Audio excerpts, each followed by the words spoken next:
La idea, la idea de esta charla es hablamos un poco sobre la idea de las fechas de fin de año. Por supuesto, ¿a qué les recuerda? ¿Sí? ¿Se ha pensado en regalos, las rebajas, las celebraciones y las compras? Ese es el camino de este webinar o webinario, ¿sí? Esta idea de esta charla.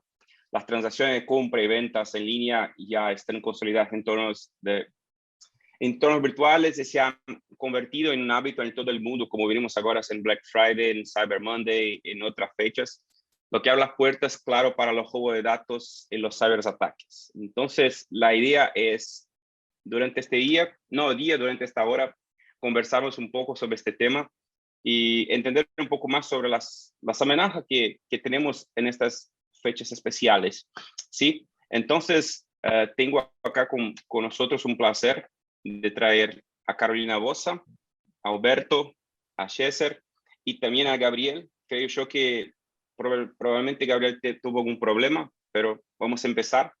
Muy bien. Durante esta charla tiene la opción de hacer preguntas en el chat. Puede hacer tu pregunta si tiene dudas o algo así. Entonces, mi idea ahora es empezar con las presentaciones. Entonces, me gustaría de que contásemos un poco sobre quién eres y cómo llegaste aquí en este tema de seguridad. Quería empezar con Carolina, que nos contes un poco sobre sus experiencias profesionales, quién es Carolina, y después podemos continuar las presentaciones. Entonces, empecemos por Carolina. ¿Quién es Carolina Bossa? ¿Quién es Carolina? En primer lugar, gracias por la invitación. Es un placer estar aquí y compartir escenario con todos ustedes. Bueno, se nota el acento, yo soy brasileña, vivo acá en São Paulo, soy casi vecina de Felipe. Yo soy graduada en la área de la computación, ciencia de la computación se dice acá. Trabajé un poco como ingeniera preventas y después de algunos años empecé a trabajar con la área de negocios y de ventas y siempre en el mercado de ciberseguridad. Hoy estoy más enfocada ya trabajando con ventas en seguridad de nube, de aplicaciones nativas de la nube. Entonces, hace mucho que yo estoy en este mercado, en este seguimiento, un poco más en el área de los negocios. ¿Y quién es Carolina? Aparte del trabajo, me encanta la bici y empecé a nadar. Entonces me encanta el deporte, yo tengo una perra y esta soy yo. Gracias. Muy bien, podemos ir con Alberto. Hola, ¿qué tal? ¿Cómo están? Mi nombre es Alberto Gil, soy de Uruguay. Gracias por la invitación, es un gusto estar con ustedes acá hablando sobre este tema. Soy ingeniero en informática, hace más o menos 20 años que estoy trabajando en ciberseguridad en distintos aspectos de la misma. Comencé trabajando en informática forense, luego consultoría como consultor en seguridad informática, luego consultor en seguridad de información. Trabajé en empresas del Estado, luego trabajé en la empresa más grande del país, que es la petrolera, la empresa monopolio del Estado, como profesional en seguridad de información. Y en el 2016 me enfoqué por completo a la tecnología blockchain y seguridad en las mismas. Y bueno, en estos momentos en realidad es una primicia. Estoy empezando a trabajar para una empresa que se llama C-Labs, que tiene un mercado importante en el mundo de las criptomonedas, como parte del equipo de seguridad. Muy bien, mucho gusto. Una vez más. César, ¿quién es César? Hola, muy buenas. Un placer, Carolina, Felipe y Alberto. Pues me llamo Yeser, soy brasileño también, vivo en España desde hace unos 7 años. Trabajo con ciberseguridad desde creo que desde 2008, 2009, por ahí, cuando todavía estaba en la universidad haciendo sistemas de la información, un curso que no existe por aquí. Es muy de Brasil, la mezcla entre administración y tecnología. Y me encanté por las clases de seguridad, y también de ahí empezó todo lo que era forense. Me fui buscando especializar en forense, certificarme. Con el pasar del tiempo me moví a España. He trabajado en algunos bancos de acá, he trabajado también en una Big Four, he estado desde la parte del Red Team como pentester senior de algunas compañías, también pasando por la parte de compliance, por la parte de la ISO 27001. Siempre me gustó conocer la parte de seguridad como de una manera general. Pero mi pasión, que es entre trabajo y placer, es la investigación. Y me especialicé en OSINT. Estuve algunos años dedicados a impartir formaciones a equipos de policías de varios países. Hace como 2 años me dediqué a montar mi propia academia y trabajar con la parte de formación de ciberinteligencia. Y también trabajo hoy para una empresa llamada S21Sec. Es hoy la mayor compañía de la península ibérica en ciberseguridad, una empresa que solo trabaja con ciberseguridad. Soy responsable del equipo de ciberinteligencia en España, Portugal y México. Y cuando no estoy trabajando, no me gusta ver nada respecto de tecnología. La gente me pregunta muchas veces por qué está al día con las series como Mr. Robot. Bueno, cuando estoy trabajando yo sí busco referencias en la serie, veo cosas del tipo, pero cuando intento ver cosas que tienen menos referencias posible para poder desconectar de verdad. Y me gusta mucho viajar. Tengo pendiente de ir a Uruguay, Alberto, pero muy pronto te haré una llamada para que me recomendas sitios, porque no me fío de Felipe. Desde nuestra charla de ayer, no, No, verdad que no. no quiero ir por los mismos sitios que he estado. Traigan tarjeta de crédito y también efectivo, por las dudas. Por, Verdad, por verdad. Si seguridad. no, va a estar en la cárcel. Pero Alberto conoce bien la cárcel, ¿sí? Sí, en realidad soy el primer hacker de Uruguay que fue enviado a prisión por un supuesto delito informático. Es una causa que está abierta, pero estoy pagando el precio de la incompetencia que existe en la gente que trabaja en la investigación de delitos informáticos en esta parte del mundo, el desconocimiento, incompetencia. eh, y nada, pasé a la historia por eso. Es decir, mi Sí. primer trabajo fue como perito forense en una causa criminal, cuando en el año 2004 se aprobó una ley sobre la pornografía infantil, tráfico de material pornográfico infantil. Yo fui el perito de esa causa. En el año 2017 fue el primer hacker procesado por un delito informático. El primero en todo. Hoy reímos, pero es de llorar. Pero qué bien que se cambió bastante, me lo imagino, la mentalidad en Latinoamérica como en Europa en relación a algunas cosas. Hasta poco tiempo, la RAI, la Real Academia Española, traducía el término hacker para pirata informático, en el sentido más de negrito de la palabra, ¿no? Y hoy ya se entiende como un experto en tecnología. Entonces creo que se va evolucionando, no tan rápido como los malos, pero las leyes y las cabezas de los que nos gobiernan se va evolucionando poco a poco.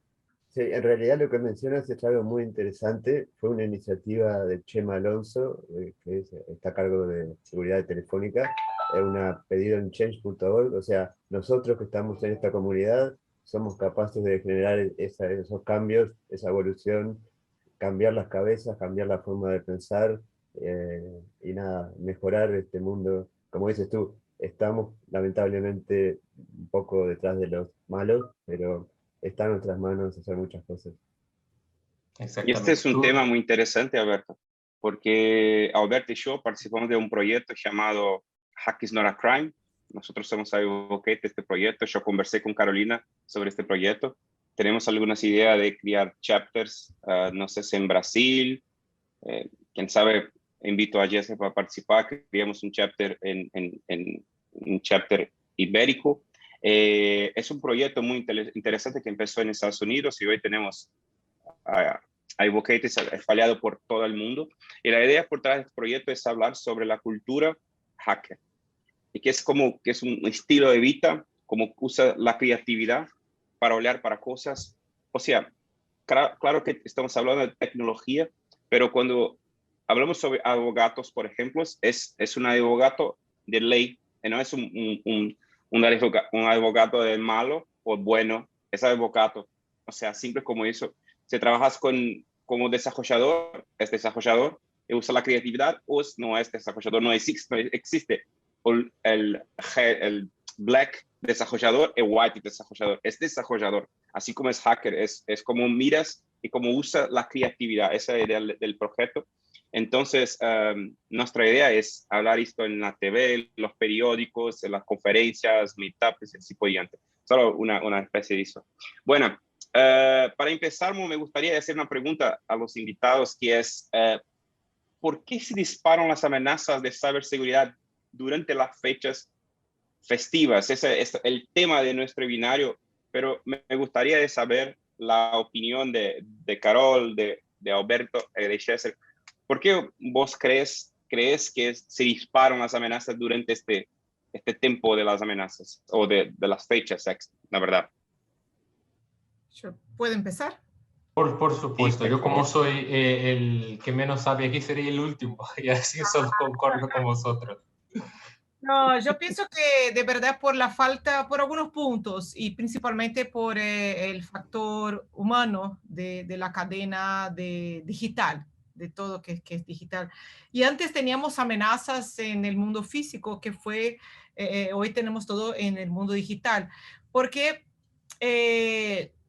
la gente tiene una falsa sensación de seguridad, porque estamos por detrás de un móvil, de una computadora, de un sitio web, y no estamos saliendo de un banco lleno de billetes de plata. Entonces, pensamos que estamos seguros y que nadie está viendo nuestros números de tarjetas, nuestras transacciones. También una falta de conocimiento o de madurez en el tema digital. La gente no se preocupa como en proteger sus identidades o sus informaciones confidenciales o sensibles de la misma forma que hacíamos antes en el mundo físico. Y como la gente tiene una oportunidad, mejor oportunidad de compra, de emoción, que son las compras así en las fechas que celebramos como Navidad, como Black Friday. Hay mucho de emoción que está totalmente relacionada al factor humano. Ahí es un conjunto que es el conjunto de éxito para los hackers malos, ya que estamos hablando de hackers que no son malos, de los atacantes o de los ladrones. El problema es la gente. Sí, comparto lo que dice Carolina por completo. En realidad, en lugar de hackers malos, capaz que la mejor forma de referirnos a ellos son los criminales, porque son ladrones en definitiva, están cometiendo delitos, robando. Eh, Comparto todos los puntos que dice Carolina sobre los motivos por los cuales se disparan en esta época. El hecho simplemente de que la gente sale a comprar porque hay ofertas que son irresistibles, el movimiento el tráfico que hay de compras, el mercado se abre de una forma impresionante, las transacciones aumentan de una forma increíble. Bueno, de forma directa aumenta la capacidad o el riesgo de ser víctima de un delito en estas fechas. También puede ser de que justo en estas fechas hay feriados y los equipos de seguridad de repente no están trabajando de forma completa. Puede haber gente que esté trabajando, equipos que estén trabajando con menos personal, no estén monitoreando de forma completa lo que está pasando en sus sistemas. Entonces es más interesante un ataque en estas fechas, ya que puede haber controles que estén un poco bajos. De acuerdo total con ambos. Yo siempre me acuerdo de mi mamá cuando era pequeño, me decía, ¿no?, que en el centro de la ciudad había mucha gente que intentaba aplicar fraudes y estafas a la gente que estaba ahí comprando. Y complementando lo que comentaba Carolina, creo que la gente en el momento de la compra un poco que se apaga la racionalidad del cerebro y empieza a aceptar algunas cosas, ¿no? Y acumula con la cantidad de promociones. Por ejemplo, ya empezó las campañas de Black Friday. Bueno, a mí que me gusta bastante el tema de viajes, he recibido de 4 aerolíneas promociones el día de hoy. 4 aerolíneas, más promociones de billetes de tren, más entrada en parques y cosas del tipo. Entonces se aprovechan ahí para intentar colar y ver si son capaces de lograr. En España, las vacaciones, como al revés de que es Latinoamérica, las vacaciones de mayor duración suelen pasar entre julio y agosto, que es el periodo del verano de acá, y donde también se sube mucho las estafas, los temas de los phishings, porque la gente está en la playa y está mucho más preocupado en disfrutar de su tiempo libre. Entonces, si te llega un SMS, un mensaje diciendo tienes que aprobar una transferencia en tu cuenta, la gente hace el clic sin pensar muchas veces porque quiere ganar el tiempo y quieres entrar en lo que está haciendo, si es beber, si es jugar, si es estar en la playa, y con eso, pues en muchos casos he perdido mis vacaciones para estar cuidando para que las otras personas no sufren las suyas. Pero tiene mucho sentido lo que habéis comentado, de que es una mezcla de todo, ¿no? Se aprovechan los malos, se acumulan las ofertas y con esto ellos intentan colar. Sí, Alberto, cuando fue a hablar, si puedes llegar un poco más acerca del micrófono, que las personas nos requisitaron aquí por el chat, si puedes llegar más acerca. Bien. Me gustaría hacer una pregunta. Perfectamente, ¿eh? ¿Tú también, Carolina? Sí, yo le escucho, pero un poco bajo. Para mí era un poco bajo, creo que para algunas personas sí también. Bueno, me gustaría hacer una pregunta a Carol, que ella trabaja con algunos clientes en Brasil y también algunos clientes en Latinoamérica. Carol, ¿cómo ves ese tipo de ataque de amenazas durante Black Friday, Cyber Monday, en el mercado Latinoamérica? ¿Se tiene alguna experiencia o se ha escuchado algo sobre eso, sobre este tema específicamente en Latinoamérica y Brasil también? Yo veo que, bueno, claro que somos, hablando de Latinoamérica, somos países y culturas totalmente distintas, pero tenemos algunas cosas que son muy similares y veo que Latinoamérica es un territorio como único, que compartimos bueno, algunas cosas culturales muy similares. Entonces, aparte de las diferencias, sí tenemos algo que es común a todos. Y este tema que yo empecé hablando de la madurez relacionado a seguridad, siempre estamos con algunos pasos retrasados y comparados a EMEA, Europa o Estados Unidos y Canadá, por ejemplo. Entonces, existen algunos puntos que es la madurez relacionada a seguridad.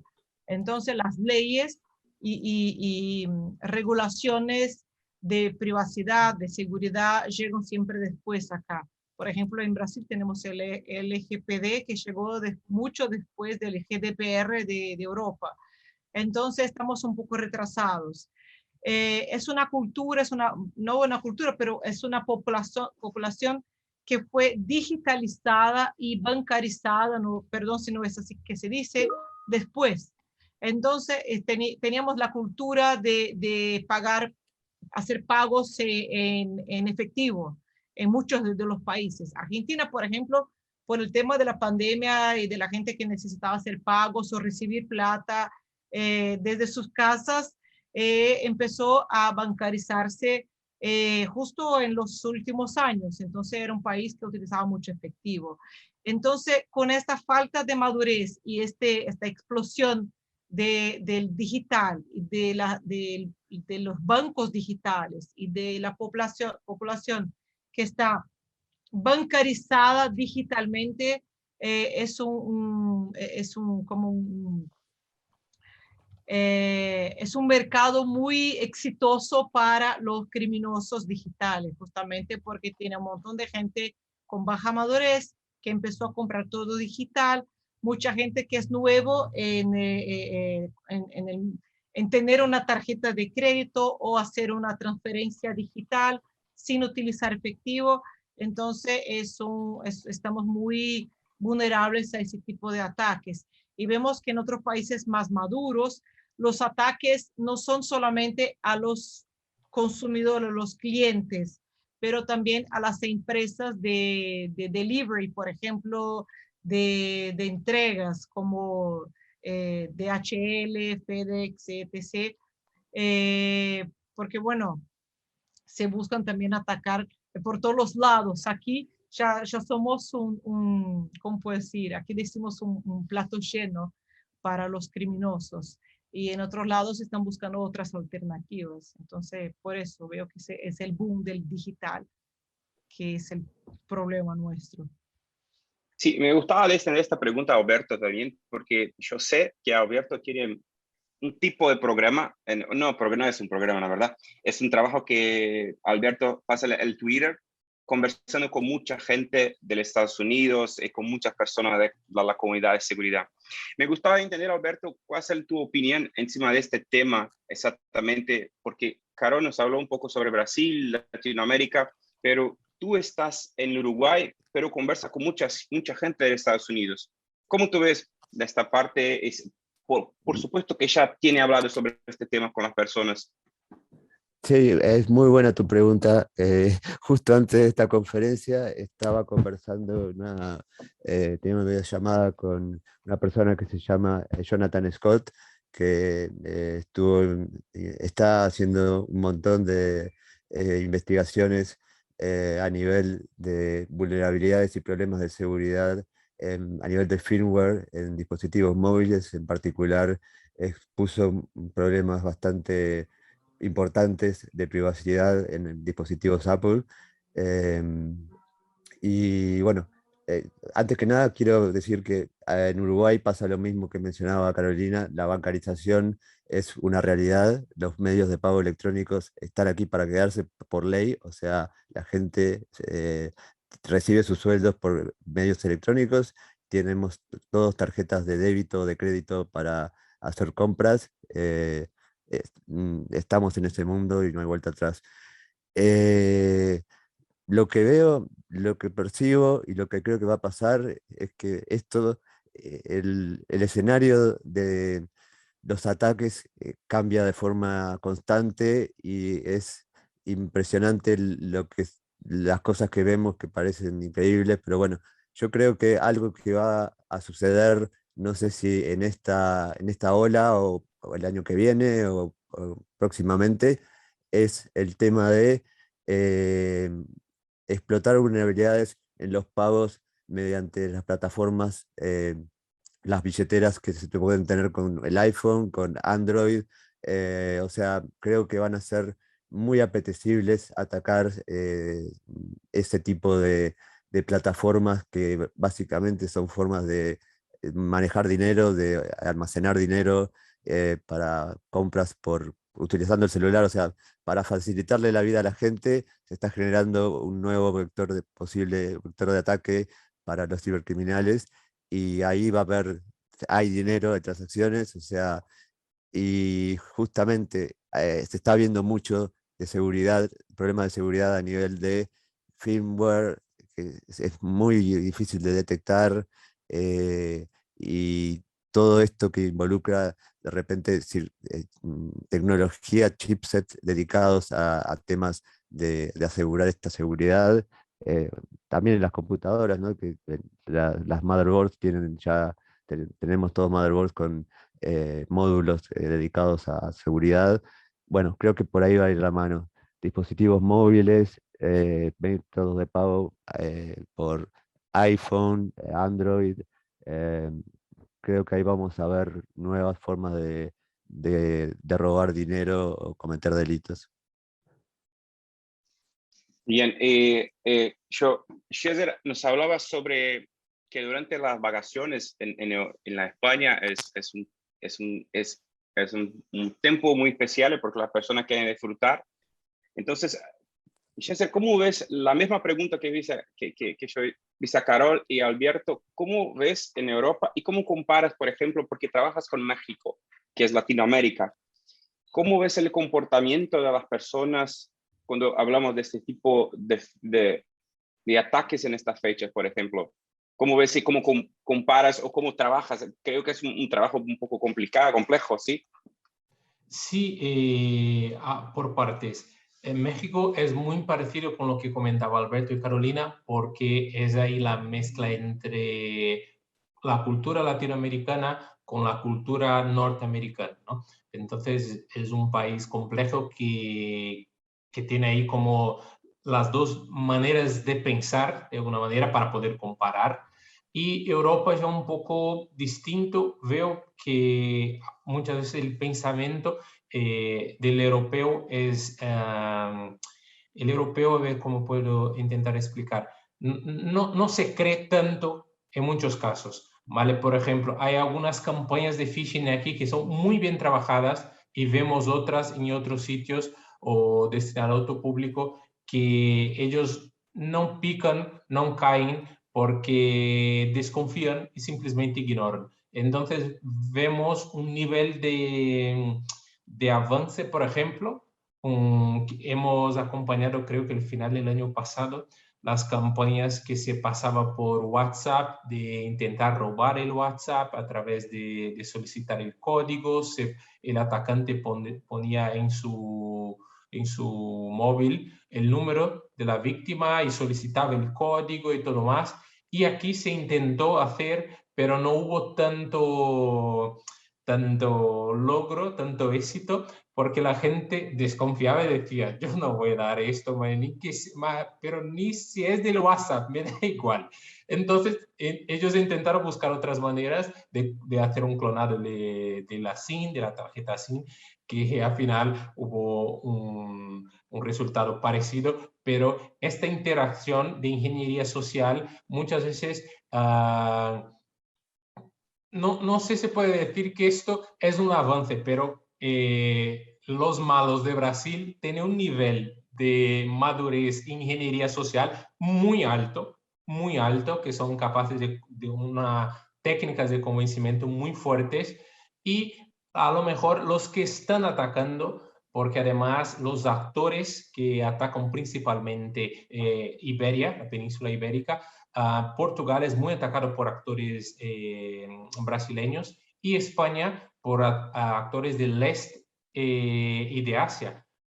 Sí que hay dentro del mercado latino, todo, pero desde el este, del este europeo son mucho más trabajados. Entonces, el típico de phishing que todavía viene con errores de traducción.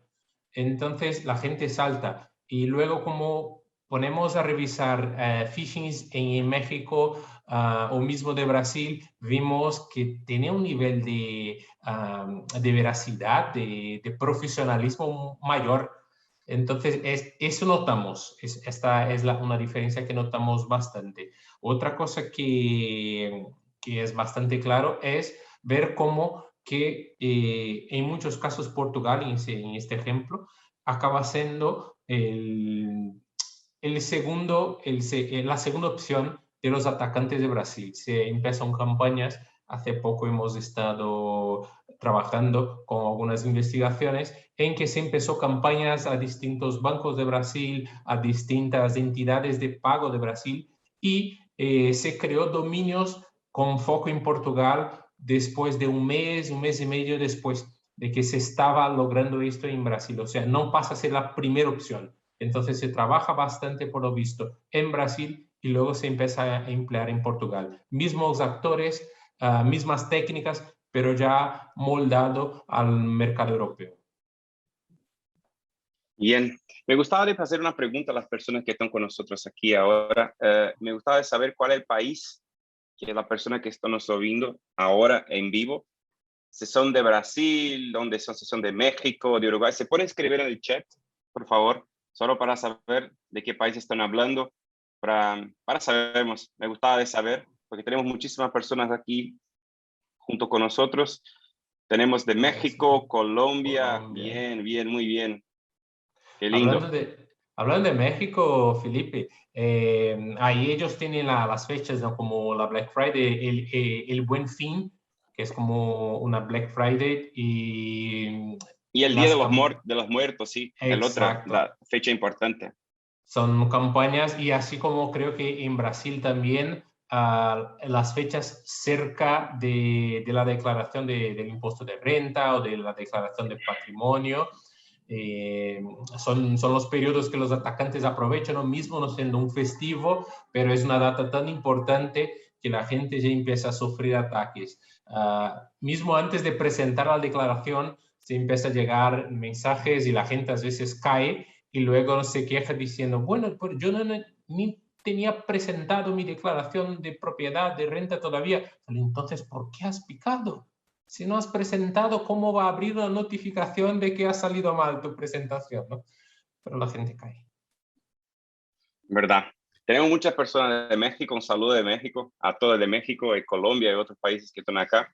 Y bueno, tenía una pregunta para Carol ahora, que Carol tiene experiencia con esta infraestructura de nube y sabemos que tal vez cuando trabajamos con nube tenemos que crear algo para ayudar a las empresas a tener más defensas contra este tipo de ataque y no solo esos. Entonces me gustaría preguntar para Carol, por ejemplo, el tema del papel de la cultura, no sé si es una función o el papel o la cultura de DevSecOps, o sea, la persona que trabaja como un desarrollador, pero voltado a seguridad. ¿Y cuál es la ventaja que la persona que es un desarrollador debería ser migrar si hace un movimiento para área de seguridad? ¿Qué piensas tú, Carol, sobre eso? Bueno, es una pregunta muy, muy interesante porque es un tema que podríamos quedarnos acá por horas hablando de la cultura de seguridad en la nube, que es el tema que más me encanta porque es con que trabajo hoy. Pero existe un gap entre seguridad y desarrolladores o el equipo de infraestructura, el equipo de nube. La gente de seguridad de un día a otro necesitó aprender de nube y muchos no saben, o de infraestructura, así como la gente de los desarrolladores que hoy son los profesionales más necesarios en ese mundo porque todo es código. Ellos necesitan saber de seguridad y no saben.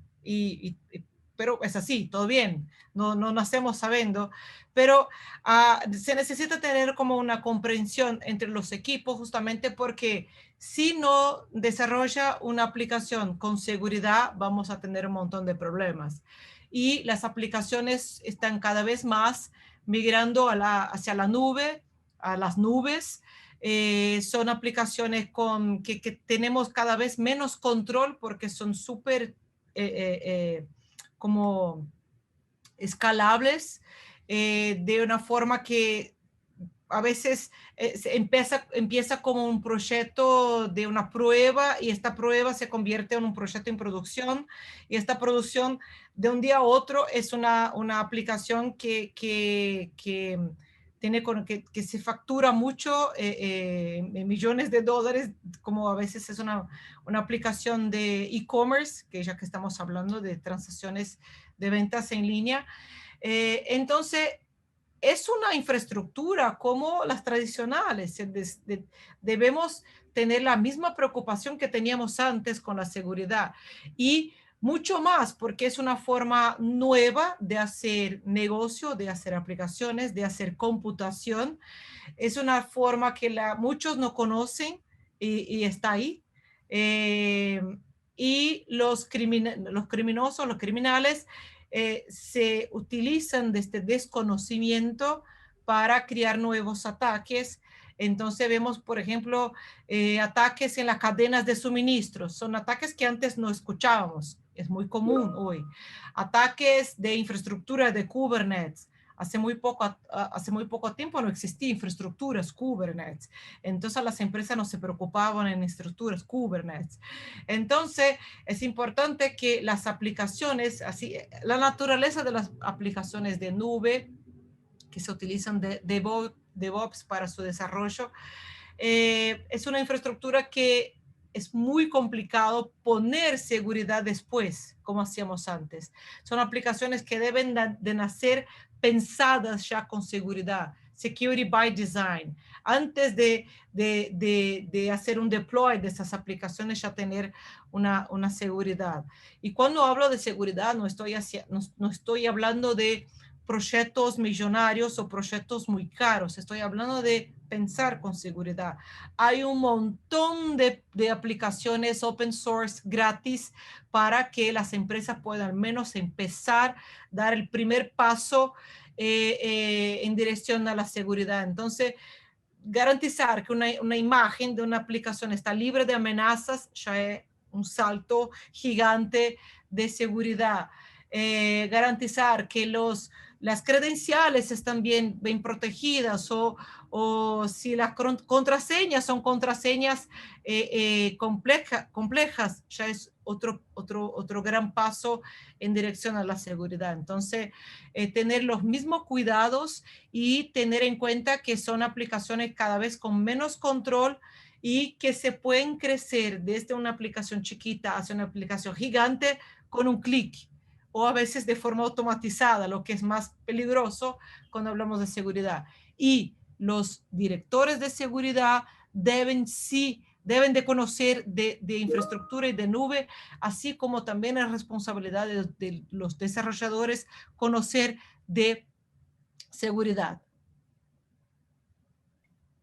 Bien, muy bien. Es un tema que me gusta muchísimo de hablar de desarrolladores, de desarrollo seguro, y podemos estar muy tiempo hablando acá. Pero me gustaría hacer un cambio de tema porque yo sé que Alberto tiene un libro que habla sobre bitcoins, ¿cierto?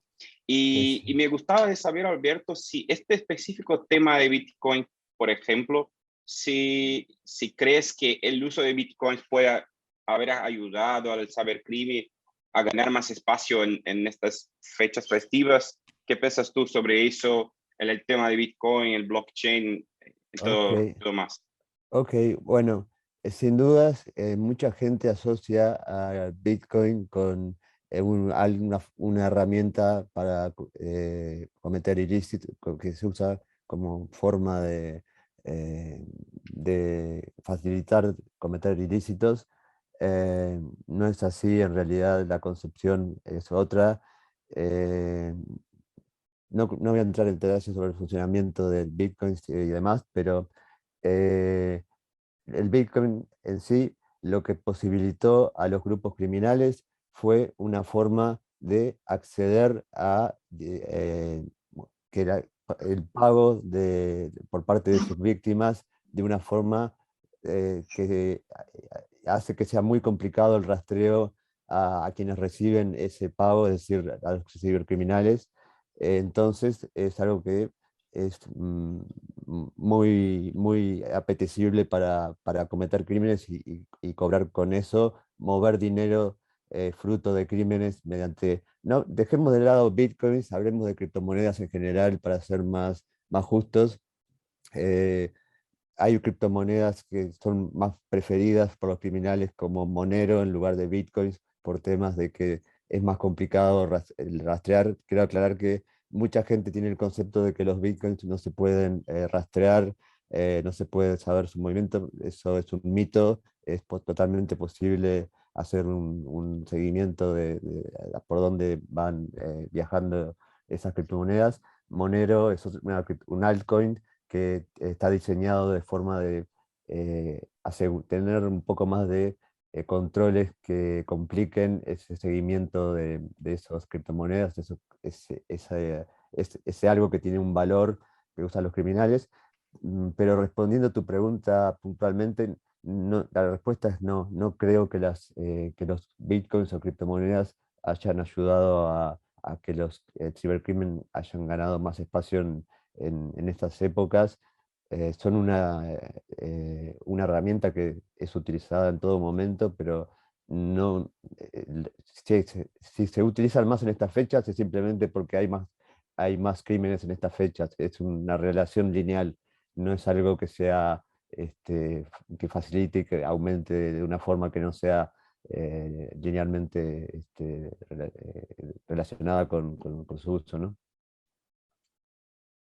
Bien, una vez más a las personas, si quieres, tenemos un Q&A, puedes colocar tu pregunta si quieres, o si quieres escribirla en el chat, no hay problema. Y entonces solo para lembrar a todos que si quieres puedes hacer preguntas a nuestros invitados aquí. Me gustaría entender un poquito de César sobre OSINT, por ejemplo. ¿Cómo que no sé, pero OSINT puede ayudar las empresas en este tipo de ataque, por ejemplo, o cómo puede traer conocimiento, no sé, ¿qué piensas? Estás el mute. Ahora, me gusta del Zoom porque me salta en toda la pantalla diciendo, estás hablando solo. Y a veces el Teams no te dice nada y estás ahí, te tomas una media hora y no ven qué está pasando.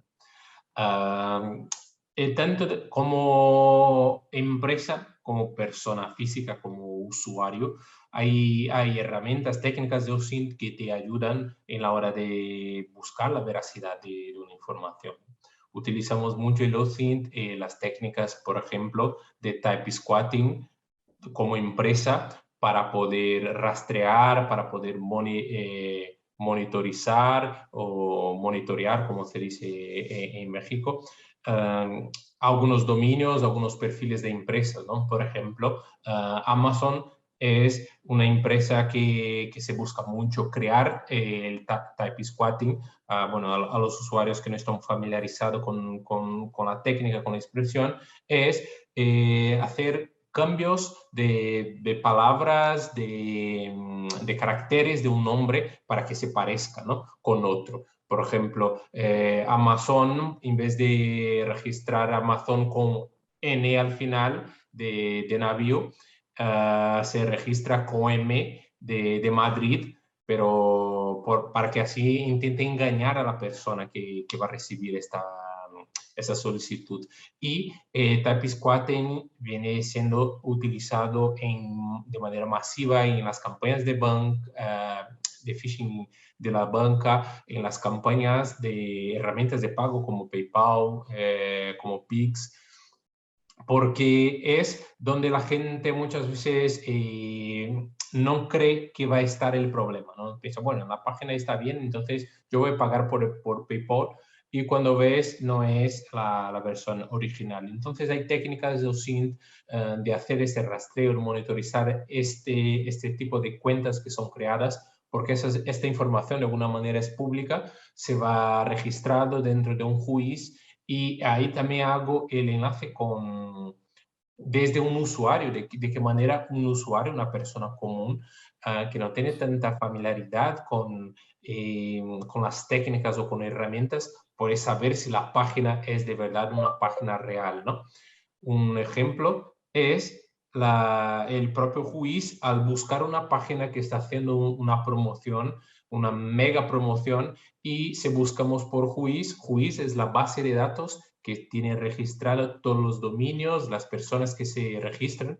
Hoy, por temas de privacidad en Europa y en Estados Unidos, se sale como bloqueado por privacidad el nombre de la persona o de la empresa que está registrando el dominio, pero la fecha de creación de ese dominio es pública.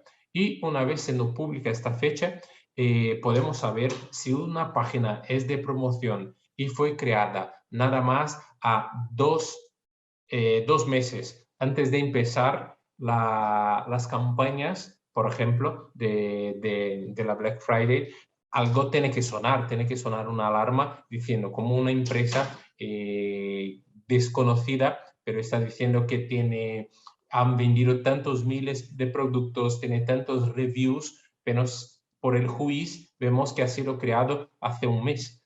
Entonces, cosas como esta, a través de OSINT es posible sacar desde un usuario de una manera normal, es posible sacar. Ahora, por ejemplo, en España, Portugal también, hay multas, incluso las páginas que no están cumpliendo la GDPR, que no están adecuadas ahí con su apartado de políticas de cookies, su apartado de las preferencias y todos los otros detalles que se utilizan la información del usuario dentro de la página. Y eso nos obliga, digo a mí también, porque también tengo algunas páginas de ventas, nos obliga a poner nuestros datos como empresa, garantizando que vamos a proteger la información del usuario que va a entrar, que va a comprar, pero tenemos que exponer nuestra información de manera pública. Cualquier página que entra en Europa y en España que trabaja con ventas, en la política de privacidad de la página tiene que estar el nombre de la persona que gestiona los datos de esta empresa y el registro, el documento fiscal, ¿no? En este caso el NIF o el DNI de esta persona. Eso te da también una garantía, una verificación de que es una página como mínimo más trabajada.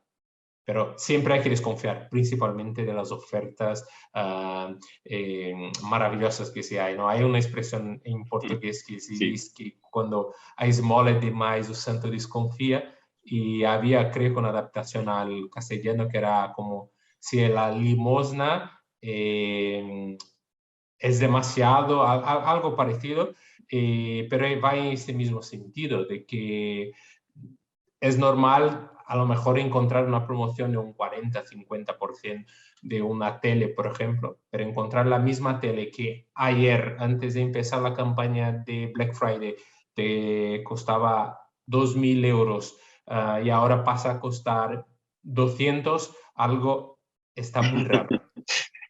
Sí, sí, es verdad. Bueno, hablamos sobre muchísimos temas acá, y me gustaba porque el tema de phishing es una puerta de entrada para los atacantes, los criminosos. Me gustaba entender de todos, ¿qué vos pensás sobre el tema de Zero Trust, por ejemplo, de aplicar esta cultura o intentar implementar este tipo de cultura dentro de las organizaciones, por ejemplo? Creo que no vamos a tener tiempo para más preguntas, pero me gustaba entender un poco más sobre este tema, porque tenemos, una vez más, perfiles diferentes. Acá tenemos de Uruguay, y no solo Uruguay, una vez más, Alberto tiene una experiencia con Estados Unidos, César de Europa, Carol también tiene Brasil, Latinoamérica, y también tiene contacto con muchas empresas de Estados Unidos y Europa también. O sea, me gustaba entender un poco más sobre el tema de Zero Trust, si es posible usar este concepto o cultura para ayudar a las empresas a así defender más, o se proteger. Bueno, yo veo que, claro, hay un montón de estrategias de seguridad de cada vez restringir más el acceso a los datos, a las informaciones, y hay un dicho que es que la usabilidad es inversa o proporcionalmente inversa a la usabilidad. Entonces, la estrategia depende de cada empresa. A veces nosotros que trabajamos con seguridad, somos proveedores de seguridad, nos quejamos que las empresas no invierten en seguridad, pero a veces es muy costoso para una empresa invertir en seguridad o tener una estrategia muy restrictiva si eso no tiene nada que ver con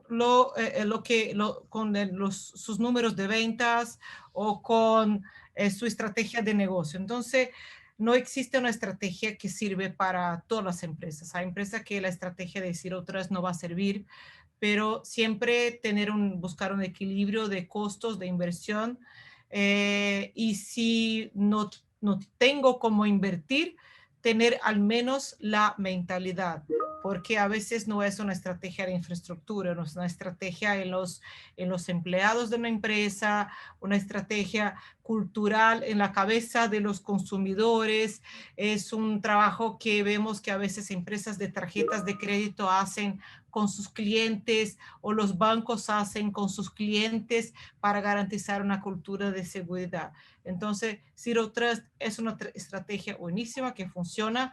A veces cuesta mucha plata, mucha inversión, pero necesitamos cambiar también la mentalidad de la gente relacionada a seguridad digital.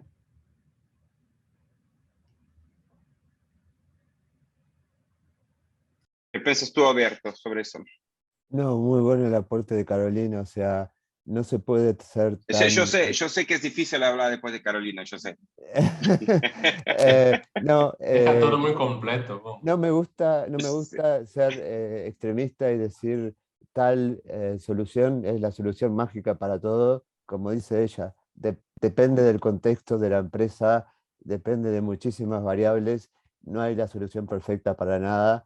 Eh, eh, Mencionabas antes, Jesser, que está certificado en la ISO 27001. Bueno, yo también, o sea, pienso que el marco de referencia, la norma ISO 27001, es un muy buen punto de partida para una organización para comenzar a gestionar la seguridad de forma integral, transversal a toda la empresa, verificando la seguridad en lo que va a procesos de recursos humanos, a la hora de contratar personal, eh, contrataciones a terceros, comunicaciones y demás, o sea, abarcando todas las aristas de la seguridad mediante ese modelo, me parece que es algo muy, muy útil y que puede aplicar a muchas empresas. No se tienen que certificar, simplemente pueden ser conformes a la norma, tenerlas como referencia. eh, y nada, Zero Trust, sí, es algo que funciona, no lo podemos negar. Eh, También es interesante, yo tengo un poco de experiencia en blockchain y el concepto del funcionamiento de blockchain es basado en la desconfianza, o sea, es más redituable, es decir, mm, invertir en generar recursos minando, por ejemplo, en criptomonedas, que intentar hacer que el sistema falle. Es más costoso que falle que hacer que funcione. Zero Trust, básicamente, no confiemos en nada, neguemos el acceso a todo hasta que confirmemos que realmente eso que está dentro del perímetro o que quiera acceder a nuestra organización realmente tiene el permiso para hacerlo. Eh, Lleva tiempo, es complicado. A muchas empresas les puede servir de repente como requerimientos para trabajar o vender sus servicios a otras empresas, se les puede exigir eso. Depende del contexto de la empresa, no hay una respuesta que valga para todos los casos. De total acuerdo con los dos. Y además tenemos que llevar en cuenta que hay empresas de empresas y tamaños de empresas. Hoy algo que echo de menos de Brasil es la capacidad del emprendedorismo de la persona que tiene una empresa pequeña, ser capaz de organizar y tener todo muy bien montado y ser capaz de ofrecer un buen servicio, ¿no? Siendo muchas veces 2, 3, 5 profesionales. Y son muchas veces este tipo de perfil de usuario de empresa que no tiene la calidad, no tiene la capacidad financiera de tener soluciones de alto coste, por más que hay soluciones open source, sí, pero luego hay una inversión en estructura y también son las típicas empresas que se sufre un ataque de ransom, por ejemplo, que se sufren otro tipo de ataque, son capaces de perder la empresa, de cerrar las operaciones, ¿no? Por el tamaño que es. Entonces, hay que encontrar soluciones para todos los tipos de empresas. Yo, el tiempo que estoy en el mercado, echo de menos soluciones para pequeñas y medianas empresas. Ahora se empieza a surgir una u otra más, esto con las soluciones, por ejemplo, como as a service, ¿no? El SOC as a service, las soluciones as a service, que a lo mejor democratiza esto a pequeños emprendedores, pero aún así falta a lo mejor inversión por parte de las plataformas de gobierno, o una inversión por parte, un interés por parte de inversores que apoyan startups, que apoyan empresas pequeñas que van a lanzar soluciones a un micro, porque estas personas también son víctimas y también necesitan empezar y empezar trabajando bien, ¿no? Entonces, cuando vemos grandes empresas, como ha pasado hace poco en Brasil, grandes empresas del área de, bueno, del retail, del área de la alimentación o de plataformas, de pasarelas de pago, sufriendo ataques,